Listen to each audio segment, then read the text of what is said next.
Hello and welcome to 30 Days of Hoya. Today we have Hoyaretusa. I'm actually very proud of this Hoya because this is something that I rooted myself, and it was just a 2-note cutting when I got it last year. I got it in September of last year. It put out a lot of new growth, and I can see it's putting out 2 new vines or 3. I'm not sure if I can count, but it's a really good grower. And it's a super interesting Hoya, I think. Very unusual, very unlike your other Hoyas. I would say this one is also possibly one of my favorites, which I think I say for too many Hoyas, but I really like this one. This Hoya is native to India, and it's a cool growing Hoya. This just means it lives in temperatures that are from 10 to 25 degrees of Celsius, which is, I would say, 50 to 80 degrees of Fahrenheit, if I'm not mistaken. I have been keeping it at around 20. I did notice that while it was staying in my window, which is a bit cooler than my Hoya shelf, it did seem to do a bit better. I did move it back to the window now. It's a place that receives less light, but it is cooler, especially in winter. This one has this one longer vine. So when I received it, it was just actually a 2-note cutting, and the way I rooted it is I took a small cup and I placed it on top of the soil. I used 2 wires that I shaped like a U, and you may be able to see, well, I may be able to pull out. They're still there. So this is one of those U wires.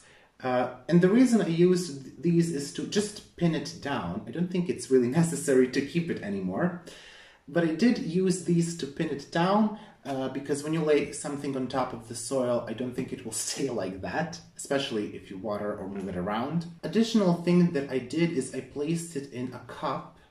I don't have a mini greenhouse, the ones that you can see that IKEA I think also sells. So the way I hacked this is I used the plastic see-through beer cups because they're very big. I used 2 of them. And then I placed the small cup inside. I covered it with another beer cup, and that was my mini greenhouse. And it did root really fast and really well, and I think now it's a very gorgeous plant. The leaves and the way it looks, it does remind me of a pine or something like that. So I really enjoy the look of this Hoya. In terms of light, I would say this one would enjoy in an Easter window. I don't think this is a Hoya that needs a lot of direct light. I don't think it will enjoy that. Considering it's a cool growing Hoya and it's from India, I would say probably north window will do as well, northwest, northeast. It seems to me that cooler growing Hoyas, like Hoya Bella, Hoya Polyneura, Hoyaretusa, Hoya Serpens, they can take lower light, and I'm assuming that's because the region where they come from has cooler temperatures and it gets less light throughout the year. I make sure not to let this one dry out too much, so the vine is very thin and the leaves are very thin. I check it about every 6 to 7 days to see if it needs water or not. It's in a very airy mix, like the rest of my epiphytic Hoyas. It's in bark, perlite, leca, ceramis, cocoa peat, and general potting mix. So a lot of stuff going there, but I make sure that it's very light and very airy and that it doesn't hold on to too much moisture. I do add cocoa peat and general potting mix just enough so there is some moisture there, because bark, perlite, leca, ceramis, none of those things hold on to moisture as well, but cocoa peat will hold on to the moisture. So I add just a bit, mainly to reduce the frequency of my watering. I don't want to water them all the time, but also just so the roots would grow well because it's moist. I would say this Hoya is somewhat common in Europe, especially last summer I saw a lot of them coming up. And I think that's because it really grows fast and it's not particularly difficult. Again, if you visit Doug Chamberlain's website, this sounds like a plug for his website, but it's not. I just like to visit Vermont Hoyas, and I like to visit myhoyas.com, which is Christina's website. And those are good places to get information on your Hoya. But if you visit Doug's website, you will see that he was able to bloom this only when it was cooler at night. So it seems that it wants that temperature difference from daytime temperatures to nighttime temperatures. I believe that he said his temperatures were around 50 degrees of Fahrenheit at night, which is 10 degrees of Celsius. And then in daytime it was higher, so the temperature difference between daytime and nighttime is what made his hoyaretusa bloom. This one did not bloom for me. It does have beautiful white flowers.